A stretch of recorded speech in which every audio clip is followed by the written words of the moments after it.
Umeshaharibu sasa.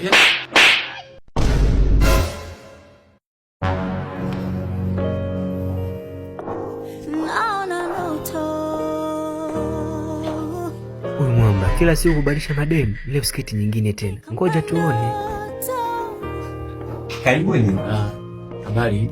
Tulikuwa tunataka chumba kama unavyoona mazingira haya. Naona leo umekuja kivingine kabisa, hata ulivyovaa nikasema huyu shehe wa hapo, kumbe ni wewe.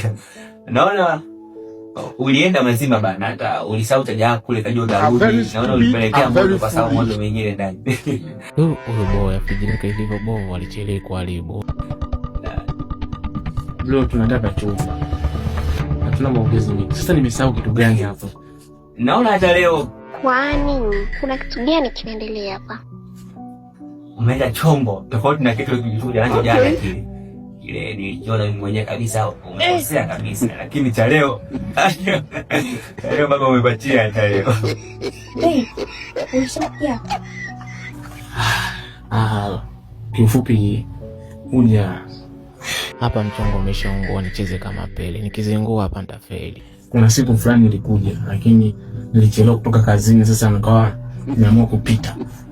So kwa hiyo mambo anaongea huyu, nilipita tu kumalizia chumba. Mimi sijui nasema mimi nalikuwa vipi. Sikujua leo ndugu yangu wewe.